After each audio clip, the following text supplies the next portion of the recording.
Welcome to the preview of this week's Rosehill meeting on RaceNet TV. I'm Craig Thompson, joined by Clinton Payne.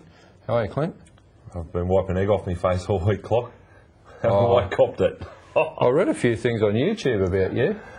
Yeah, well, calling us dills. Actually, and about me all too, sorts I of think. things, yeah. Anyway. Did you take it to heart, mate? Oh, mate. So what? You pop one and it wins. As I said when I made the comments, it's happened before, it'll happen again. It was $1.90 to $2.90 on course. But look, he's a champion and he proved that. And that's what champions do. Mate, it was 6-4. Never apologise to anybody. Oh, that's the way it goes. I couldn't get You stuck. stick your neck out, you know. You could sit on the fence and just tip 6-4 pops every week, but yeah, not to worry. Righto, race one, the www.theraces.com.au plate. It's a maiden plate. Now, before we get into this, it's going to be a bog. We have Looks had like it. a heap of rain. They've had 4 inches of rain at Rosehill on Thursday morning as we record this. There's more predicted for Friday. It's a heavy 8 at the moment, so we're going with a heavy. I can't see it getting much better. The only positive out of all the rain they've had this morning is it came down so quickly. A lot of it would have washed off into the centre of the track, but yeah, They put it out heavy 8. Yeah, it's obviously wet. It's obviously very wet, but you know it's warmed up quite a bit this afternoon. And if they have a bit of luck with the weather, who knows? We might get to a slow, but I'm working off a rain-affected track. We might get to a slow. That's the best we can hope for. So do your wet track form. We've done the wet track form.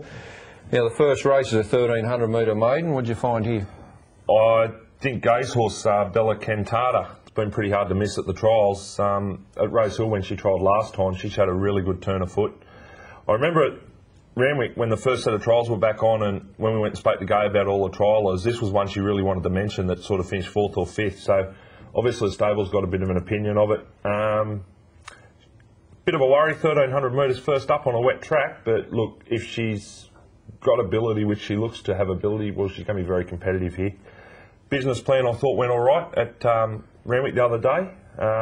Ran on strongly, but all the place getters in that race did run on strongly, so obviously the tempo suited, but can't fault it. And the horse that finished 3rd on that occasion, Don Shazan, actually meets business plan 2 kilos worse at the weights here, so you'd have to give business plan the heads up there. And the only possible one outside of the top 2 might be the Bede Murray horse that's resuming faster than, who's been placed at all 3 starts and has run wet track form. So, but yeah, look, Bella Cantata looks the one. Yeah, well, I think the debut and the wet is a massive worry, and I had a big query on the business plan form on the basis that Don Shazan, who is a pretty slow horse, its form's disgraceful, got close to them the other day, as close as it did on Saturday, but when you try and find something to beat business plan, I couldn't. It's fit, it's coming off a good run, it's in a bit better at the weights than it was last week. The only threat I can find is Bella Cantata, who's an above average horse, and if it's fit and raring to go, it'll win this race. It's got a heavy track to contend with. It had a gallop with Ultimate Risk on Monday, and you'd have said Ultimate Risk went a bit better than it in the gallop. A couple of little worries there for a horse that's going to be pretty short in the market, I think, but geez, it's hard to find a 3rd pick, so I like business plan from Bella Cantata, but it's a bad race. You know, I'm a bit the same. So, look, I'm going to save my lobster here. I think Bella Cantata's the one to go to beat, but I'll save my lobster because I don't think she'll be any value. I'll save mine too. Good luck.